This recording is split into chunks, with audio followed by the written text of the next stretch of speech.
ನಮಸ್ತೆ, ನಾನು ನಿಮ್ಮ ಸೂರ್ಯನಾರಾಯಣಾಚಾರ್ಯ ಗುರೂಜಿ. ಈ ವಿಡಿಯೋನ ಸಬ್ಸ್ಕ್ರೈಬ್ ಮಾಡಿ, ಶೇರ್ ಮಾಡಿ, ಲೈಕ್ ಮಾಡಿ.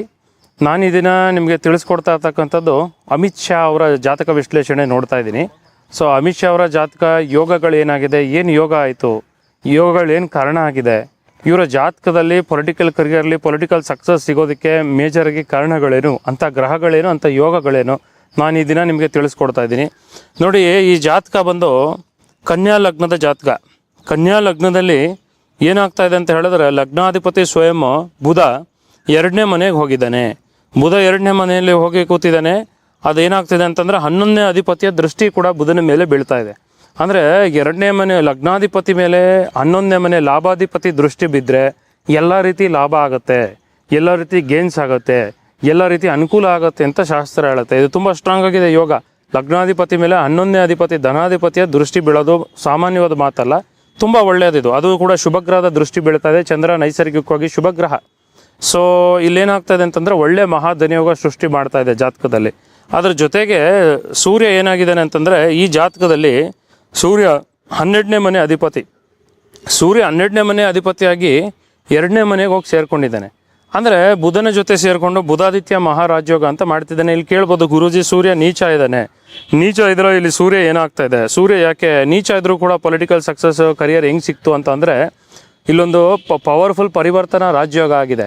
ಪರಿವರ್ತನಾ ರಾಜ್ಯೋಗ ಅಂತಂದರೆ ಒಂದು ಗ್ರಹ ಇನ್ನೊಂದು ಗ್ರಹದ ಮನೆ ಜೊತೆಗೆ ಎಕ್ಸ್ಚೇಂಜ್ ಮಾಡ್ಕೊಳ್ತಕ್ಕಂಥದ್ದು.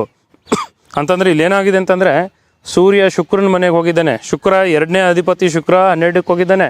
12ನೇ ಮನೆ ಅಧಿಪತಿ ಸೂರ್ಯ 2ಕ್ಕೆ ಬಂದಿದ್ದಾನೆ. ಅಂದರೆ ಸೂರ್ಯ ಶುಕ್ರರ ಮಧ್ಯೆ ಪರಿವರ್ತನಾ ಯೋಗ ಆಗ್ತಾ ಇದೆ. ಪರಿವರ್ತನಾ ಯೋಗ ಹೆವಿ ಸ್ಟ್ರಾಂಗ್. ಯಾಕೆ ಪರಿವರ್ತನಾ ಯೋಗ ಹೆವಿ ಸ್ಟ್ರಾಂಗ್ ಅಂತ ಹೇಳ್ತೀನಿ ಅಂತಂದರೆ, ಈಗ ನೋಡಿ, ಸೂರ್ಯನ ಮನೇಲಿ ಶುಕ್ರ, ಶುಕ್ರನ ಮನೇಲಿ ಸೂರ್ಯ ಅಂತಂದರೆ ಅವರಿಬ್ಬರಿಗೂ ಅವ್ರವ್ರ ಮನೆ ಹೋಲ್ಡ್ ಸಿಕ್ಬಿಡ್ತು, ಅವ್ರವ್ರ ಮನೆ ಒಂದು ಯೋಗ ಸಿಕ್ಬಿಟ್ಟಿದೆ, ಅವ್ರವ್ರ ಸ್ವಂತ ಮನೆ ಆಗ್ಬಿಡ್ತು. ಅದೀಗ ಈಗ ಏನಾಗುತ್ತೆ, ಸೂರ್ಯನ ಇಲ್ಲಿಂದ ತೆಗ್ದು ಸೂರ್ಯನ ಇಲ್ಲಿಗೆ ಹಾಕಿ ಇದು ವಿಪರೀತ ರಾಜಯೋಗ ಆಯಿತು. ಶುಕ್ರನ ಇಲ್ಲಿಗೆ ತೆಗೆದು ಇಲ್ಲಿಗೆ ಹಾಕಿದ್ರೆ ಮಹಾಧನಿಯೋಗ ಆಯಿತು. ಶುಕ್ರ ತುಂಬ ಪವರ್ಫುಲ್ ಆಗ್ಬಿಟ್ಟ. ಅಂದರೆ ಪರಿವರ್ತನಾ ರಾಜಯೋಗ ಏನು ಅಂತಂದರೆ, ಅವ್ರವ್ರ ಮನೇಲಿ ಅವ್ರವ್ರು ಇದ್ದಂಗೆ ಹೌಸ್ ಎಕ್ಸ್ಚೇಂಜ್ ಆಗಿದ್ರೂ ಕೂಡ ಅವ್ರವ್ರ ಮನೇಲಿ ಅವ್ರವ್ರು ಎಷ್ಟು ಚೆನ್ನಾಗಿ ಪವರ್ಫುಲ್ ಆಗಿರ್ತಾರೋ ಅಷ್ಟು ಪವರ್ಫುಲ್ ರಿಸಲ್ಟು ಅವ್ರಿಗೆ ಈ ಪರಿವರ್ತನಾ ರಾಜಯೋಗದಿಂದ ಬರ್ತಾ ಇದೆ ಅಂತ ಕ್ಯಾಲ್ಕುಲೇಷನು. ಅದಲ್ಲದೆ ನೋಡಿ, ಇನ್ನೊಂದು ಯೋಗ ಏನಾಗಿದೆ ಅಂತ ಹೇಳಿದ್ರೆ, 11ನೇ ಮನೆ ಅಧಿಪತಿ ಚಂದ್ರ ಅಷ್ಟಮಕ್ಕೆ ಹೋಗಿದ್ದಾನೆ. ಚಂದ್ರ ಅಷ್ಟಮಕ್ಕೆ ಹೋಗ್ಬಿಟ್ನಲ್ಲ ಗುರುಗಳೇ, ವೀಕ್ ಆಗೋಯ್ತಲ್ಲ ಅಂತ ನೀವು ಕೇಳ್ಬೋದು. ಖಂಡಿತ ಇಲ್ಲ. 11ನೇ ಮನೆ ಅಧಿಪತಿ ಚಂದ್ರ 8ಕ್ಕೆ ಹೋಗಿದ್ದಾನೆ. 8ನೇ ಮನೆ ಅಧಿಪತಿ ಕುಜ 11ಕ್ಕೆ ಹೋಗಿದ್ದಾನೆ. ಇದು ಕೂಡ ಪರಿವರ್ತನಾ ಮಹಾರಾಜಯೋಗ ಆಗಿದೆ. ಅಂದರೆ ಚಂದ್ರನ ಮನೇಲಿ ಇದ್ದಂಗೆ ಕುಜನ ಮನೇಲಿ ಇದ್ದಂಗೆ ಅವರಿಬ್ಬರು ಮನೇನೆ ಎಕ್ಸ್ಚೇಂಜ್ ಮಾಡ್ಕೊಂಡಿದ್ದಾರೆ. ಇದು ಕೂಡ ಪವರ್ಫುಲ್ ರಾಜಯೋಗ. ಒಂದಲ್ಲ ಎರಡು ಮಹಾಪರಿವರ್ತನ ಯೋಗ ಆಗಿ ಪವರ್ಫುಲ್ ಆಗಿ ಕೂತಿದೆ ಜಾತಕದಲ್ಲಿ. ಮತ್ತು ಶನಿ ಏನಾಗ್ತಿದೆ ಅಂತಂದರೆ, ಜಾತಕದಲ್ಲಿ 6th ಹೌಸ್ಗೆ ಹೋಗಿದ್ದಾನೆ. 6th ಹೌಸಲ್ಲಿ ತನ್ನ ಮೂಲ ತ್ರಿಕೋಣ ರಾಶಿ ಆದಂಥ ಕುಂಭರಾಶಿಯಲ್ಲಿ ಕೂತಿದ್ದಾನೆ. 6ನೇ ಮನೆಯಲ್ಲಿ ಶನಿ ತನ್ನ ಮೂಲ ತ್ರಿಕೋಣ ರಾಶಿ ಬಿದ್ದಾಗ, ಅವನು ಅಲ್ಲೇ ಇದ್ದಾಗ ಇಲ್ಲಿ 2 ಥರ ಯೋಗ ಆಗುತ್ತೆ. ಒಂದು ಶತ್ರು ಅಂತ ರಾಜಯೋಗ, ಶತ್ರುಗಳನ್ನ ಸೋಲಿಸಿ ಇವರು ಜೀವನದಲ್ಲಿ ಮುಂದೆ ಬರ್ತಕ್ಕಂಥ ಒಂದು ಯೋಗ. 2ನೇದು ಏನಪ್ಪ ಆಗುತ್ತೆ ಅಂದರೆ, 6th ಹೌಸ್ ಶನಿ ಪೊಲಿಟಿಕಲ್ ಕರಿಯರ್ಗೆ ಪೊಲಿಟಿಕಲ್ ಸಕ್ಸಸ್ಗೆ ತುಂಬ ಪವರ್ಫುಲ್ಲು. ಆ್ಯಕ್ಚುಲಿ ಹೇಳಬೇಕು ಅಂತಂದರೆ ಇದು ತುಂಬ ಒಳ್ಳೆ ಯೋಗ ಆಗುತ್ತೆ. ಶನಿ 6th ಹೌಸಲ್ಲಿ ಧೈರ್ಯ, ಪರಾಕ್ರಮ, ಸಾಹಸ, ಶಕ್ತಿನ ಜಾಸ್ತಿ ಮಾಡಿಬಿಡ್ತಾನೆ. ಎಫರ್ಟ್ಸ್ ತುಂಬ ಜಾಸ್ತಿ ಹಾಕ್ಸ್ತಾನೆ. ಒಳ್ಳೆ ರಿಸಲ್ಟ್ಸ್ ಅನ್ನೋದು ಪೊಲಿಟಿಕಲ್ ಕರಿಯರ್ ಪೊಲಿಟಿಕಲ್ ಸಕ್ಸಸ್ಸಲ್ಲಿ ಕೊಡುತ್ತೆ ಅಂತ ಶಾಸ್ತ್ರ ಹೇಳುತ್ತೆ. ಇದ್ರ ಜೊತೆಗೆ ಶನಿ ತನ್ನ ಸ್ವಂತ ಮನೇಲಿರೋದ್ರಿಂದ, ಅದು 6ನೇ ಮನೇಲಿರೋದ್ರಿಂದ ಇದು ಕೂಡ ವಿಪರೀತ ರಾಜ್ಯೋಗ ಆಗುತ್ತೆ. ನೋಡಿ ಎಷ್ಟು ವಿಪರೀತ ರಾಜ್ಯೋಗ ಬಂತು. ನಾನು ಈ ಹಿಂದೆ ಹೇಳಿದ್ದೇನೆ ನಿಮಗೆ, ಯಾರ್ಯಾರು MLA MP ಮಿನಿಸ್ಟ್ರಿಗಳಾಗಿರ್ತಾರೋ, ದೊಡ್ಡ ಮಿನಿಸ್ಟ್ರಿಗಳು, ಅವ್ರಿಗೆಲ್ಲ ವಿಪರೀತ ರಾಜ್ಯೋಗ ಇರುತ್ತೆ. ಶನಿ ಇಲ್ಲೂ ವಿಪರೀತ ರಾಜ್ಯೋಗ ಮಾಡ್ತಿದ್ದಾರೆ. 2 ಮಹಾಪರಿವರ್ತನಾ ಯೋಗ ಆಗ್ತಾ ಇದೆ. ಇದು ನಾರ್ಮಲ್ ಸಾಧಾರಣವಾದ ಜಾತಕ ಅಲ್ಲ ಹೇಳ್ತಾ ಇದ್ರೆ. ಸೊ ಇನ್ನು ಇದಲ್ಲದೆ ಇಲ್ಲಿ ಇನ್ನೊಂದು ಏನಾಗ್ತಿದೆ ಅಂತಂದರೆ, ದಶಮ ಸ್ಥಾನದಲ್ಲಿ ರಾಹು ತನ್ನ ಮಿಥುನ ರಾಶಿಲಿದ್ದಾನೆ. ಮಿಥುನ ರಾಶಿಲಿ ರಾಹುಗೆ ಉಚ್ಚ ಸ್ಥಾನ ಅಂತ ಹೇಳ್ತೀವಿ, ಒಳ್ಳೆ ಪವರ್ಫುಲ್ ಪೊಸಿಷನ್ ಅಂತ ಹೇಳ್ತೀವಿ. ರಾಹು ದಶಮ ಸ್ಥಾನದಲ್ಲಿದ್ದರೆ ಅದೇನಾಗುತ್ತೆ ಅಂತಂದರೆ, ಏನೇ ಜೀವನದಲ್ಲಿ ತೊಂದರೆಗಳಾಗ್ತಾ ಇದ್ರು ಅವ್ರಿಗೆ ಪೊಲಿಟಿಕಲ್ ಸಕ್ಸಸ್ಸು, ಪೊಲಿಟಿಕಲ್ ಕರಿಯರ್ ಸಿಗ್ತಾ ಹೋಗುತ್ತೆ, ಹೆಸರು ಪ್ರತಿಷ್ಠೆ ಜಾಸ್ತಿ ಆಗ್ತಾ ಹೋಗುತ್ತೆ ಅಂತ ಶಾಸ್ತ್ರ ಹೇಳುತ್ತೆ. ಯಾಕಂದರೆ ರಾಹು ದಶಮ ಸ್ಥಾನದಲ್ಲಿ ತುಂಬ ಪವರ್ಫುಲ್ಲು. ಕಾಲ ತಕ್ಕಂಗೆ ರಾಹು ಏನು ಫಲಗಳು ಕೊಡಬೇಕು ಎಲ್ಲ ಫಲಗಳನ್ನ ರಾಹು ಕೊಟ್ಕೊತಾ ಹೋಗ್ತಾನೆ. ಅಂದರೆ ದಶಮ ಸ್ಥಾನದಲ್ಲಿದ್ದರೆ ರಾಹು ರೆಸ್ಪೆಕ್ಟು, ಪ್ರತಿಷ್ಠೆ ಎಲ್ಲ ಆಟೋಮೆಟಿಕ್ಕು ಏಜ್ ಆಗ್ತಾ ಇದ್ದಂಗೆ, ಟೈಮ್ ಆಗ್ತಾ ಇದ್ದಂಗೆ ಬರ್ತಾ ಇರುತ್ತೆ. ಸೊ ಇದಲ್ಲದೆ ಇಲ್ಲಿ ನೋಡಿದ್ರೆ ಪಂಚಮ ಸ್ಥಾನದಲ್ಲಿ ಗುರು ಕೂತಿದ್ದಾನೆ, 9ಮ ಸ್ಥಾನದಲ್ಲಿ ಗುರು ಕೂತಿದ್ದಾನೆ. ಅದು ವಕ್ರಿ ಆಗಿದ್ದಾನೆ. ನಾನು ಅದಕ್ಕೆ ಮುಂಚೆನೇ ಹೇಳಿದೆ, ವಕ್ರಗ್ರಹಗಳು 1:3 ಟೈಮ್ಸ್ ಪವರ್ಫುಲ್ಲು, ತುಂಬ ಪವರ್ಫುಲ್ಲು, ಒಳ್ಳೆ ಯೋಗಗಳನ್ನ ಕೊಡ್ತವೆ ಅಂತ ಹೇಳಿದೆ. ಸೊ ಶುಭಗ್ರಹ ಗುರು ವಕ್ರಿಯಾಗಿ 9ಮ ಸ್ಥಾನದಲ್ಲಿದ್ದರೆ, ಗುರುಗೆ 9ಮ ಸ್ಥಾನ ಒಳ್ಳೆಯದು ಆ್ಯಕ್ಚುಲಿ. ಸೊ ಇದು ತುಂಬ ಒಂದು ಒಳ್ಳೆ ಯೋಗ ಆಗಿದೆ. ನವಮ ಸ್ಥಾನದಲ್ಲಿ ಗುರು ಇದ್ದು ಲಗ್ನಕ್ಕೆ ದೃಷ್ಟಿ ಕೊಡ್ತಾ ಇದ್ದಾನೆ. ಲಗ್ನಕ್ಕೆ ದೃಷ್ಟಿ ಕೊಟ್ಟರೆ ಕೋಟಿ ಅಶುಭ ಫಲಗಳನ್ನ ಕಳೆದು ಗುರು ಒಳ್ಳೆ ಶುಭ ಫಲಗಳನ್ನ ಕೊಡ್ತಾನೆ ಅಂತ ಶಾಸ್ತ್ರ ಹೇಳುತ್ತೆ. ಲಗ್ನದ ಮೇಲೆ ಗುರು ದೃಷ್ಟಿ ದೇವರ ಅಪಾರವಾದ ಕೃಪೆ ಶಕ್ತಿ ಅನ್ನೋದು ಇದ್ದೇ ಇರುತ್ತೆ ಅಂತ ಶಾಸ್ತ್ರ ಇಲ್ಲಿ ತೋರಿಸ್ತಾ ಇದೆ. ಸೊ ಇದಲ್ಲದೆ ಇನ್ನೊಂದೇನಪ್ಪ ಅಂತ ಹೇಳಿದ್ರೆ, ಈಗ ನವಾಂಶ ಕುಂಡಲಿಯಲ್ಲಿ ನೋಡಿ, ಇಲ್ಲೂ ಕೂಡ ರಾಹು ಉಚ್ಚ ಸ್ಥಾನದಲ್ಲಿದ್ದಾನೆ, ಕೇತು ಉಚ್ಚ ಸ್ಥಾನದಲ್ಲಿದೆ, ರಾಹು ಕೇತು ಉಚ್ಚ ಸ್ಥಾನದಲ್ಲಿದೆ, ಸೂರ್ಯ 6ನೇ ಮನೆಯಲ್ಲಿದ್ದಾನೆ, ಶನಿ 6ನೇ ಮನೆಯಲ್ಲಿದ್ದಾನೆ. ಸೂರ್ಯ ಶನಿ ಈ ಹಿಂದೆ ಹೇಳ್ತಕ್ಕಂಥ 6, 3, 6, 10, 11ರಲ್ಲಿ ಸೂರ್ಯ ಶನಿ ರಾಹು ಕೇತು ಪ್ರಬಲರಾಗ್ಬಿಡ್ತಾರೆ, ಒಳ್ಳೆ ಪವರ್ಫುಲ್ ಯೋಗಗಳನ್ನ ಕೊಡ್ತಾರೆ ಅಂತ ಶಾಸ್ತ್ರ ಹೇಳುತ್ತೆ. ಸೂರ್ಯ 6th D10 ಚಾರ್ಟಲ್ಲಿ ಇರೋದು ಕೂಡ ಒಳ್ಳೆ ಯೋಗ ಅಂತ ಶಾಸ್ತ್ರ ಹೇಳುತ್ತೆ.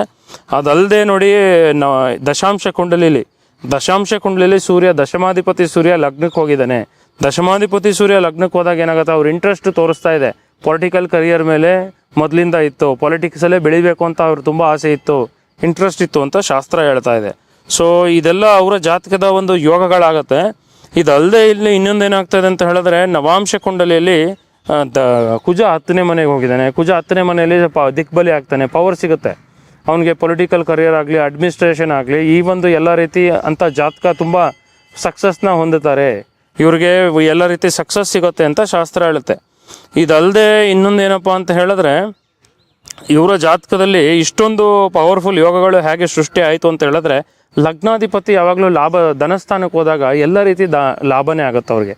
ಅವ್ರು ಏನೇ ಮಾಡಿದ್ರು ಕೂಡ, ಏನು ಕೆಲಸ ಮಾಡಿದ್ರು ಕೂಡ ಅವ್ರಿಗೆ ಲಾಭ ಸ್ಥಾನಕ್ಕೆ ತೊಗೊಂಡೋಗುತ್ತೆ. ಕೆಲವ್ರು ಹೇಳ್ತಾರೆ, ನಾವು ಎಷ್ಟೇ ಮಾಡಿದ್ರು ಏನು ಮಾಡಿದ್ರು ವರ್ಕ್ ಆಗ್ತಾ ಇಲ್ಲ, ಲಾಭ ಬರ್ತಾ ಇಲ್ಲ ಅಂತ ಹೇಳ್ತಾರೆ. ಯಾಕಂದರೆ ಕೆಲವೊಂದು ಕೆಟ್ಟ ಯೋಗಗಳಾಗಿದ್ದಾಗ ಜಾತಕದಲ್ಲಿ ಆ ರೀತಿ ಯೋಗ ಆಗುತ್ತೆ, ಆ ರೀತಿ ಕೆಟ್ಟ ರಿಸಲ್ಟ್ಸ್ಗಳು ಬರ್ತಾ ಇರುತ್ತೆ. ಬಟ್ ಏನಪ್ಪ ಅಂತ ಹೇಳಿದ್ರೆ, ಈ ರೀತಿ ಎಕ್ಸಾಂಪಲ್ಗೆ ಜಾತಕಗಳನ್ನ ನಾವು ತೊಗೊಂಡು ನಾನು ನಿಮ್ಗೆ ಯಾಕೆ ತಿಳಿಸ್ಕೊಡ್ತಾ ಇದ್ದೀನಿ ಅಂತ ಹೇಳಿದ್ರೆ, ಸಕ್ಸಸ್ ಹೇಗೆ ಬಂತು, ಏನೇನು ಯೋಗದಲ್ಲಿ ಬಂತು ಅಂತ ತಿಳಿಸ್ಕೊಡ್ತಾ ಇದ್ದೀನಿ.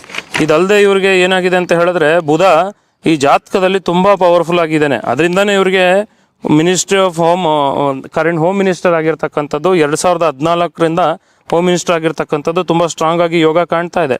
ಅದಷ್ಟಲ್ಲದೆ 6ನೇ ಮನೆಗೆ ಅಷ್ಟಕೂಟ ಅಂತ ಹೇಳ್ತೀವಿ, ಆ್ಯಕ್ಚುಲಿ ಅಷ್ಟಕ ವರ್ಗ ಅಂತ ಹೇಳ್ತೀವಿ. ಅಷ್ಟಕ ವರ್ಗದಲ್ಲಿ 36 ಪಾಯಿಂಟ್ಸ್ ಬರ್ತಾ ಇದೆ 6ನೇ ಮನೆಗೆ. ಅಂದರೆ ಸರ್ವಿಸ್, ಇವ್ರು ಎಷ್ಟು ಎಫರ್ಟ್ಸ್ ಹಾಕ್ತಾರೆ, ಎಷ್ಟು ಹಾರ್ಡ್ ವರ್ಕ್ ಆಗ್ತಾರೆ, ಅಷ್ಟು ಕೂಡ ಇವ್ರಿಗೆ ಚೆನ್ನಾಗಿ ಒಳ್ಳೆ ಶುಭ ಫಲಿತಗಳನ್ನ ತೋರಿಸ್ತಾ ಇದೆ ಅಂತ ತೋರಿಸ್ತಾ ಇದೆ. ಆ್ಯಂಡ್ ದಶಾಂಶದಲ್ಲಿ ಕುಜ ಮತ್ತು ಕೇತು 2ನೇ ಮನೇಲಿ ಇದ್ದಾರೆ ಇವ್ರ ಜಾತಕದಲ್ಲಿ. ಕುಜ ಕೇತು ದಶಾಂಶದಲ್ಲಿ 2ನೇ ಮನೇಲಿ ಇದ್ದಾಗ ಏನಾಗುತ್ತೆ ಅಂತ ಹೇಳಿದ್ರೆ, ನೋಡಿ, ಕುಜ ಅಂತ ಹೇಳಿದ್ರೆ ಧೈರ್ಯ, ಪರಾಕ್ರಮ, ಸಾಹಸ ಅಂತ ಹೇಳಿದೆ.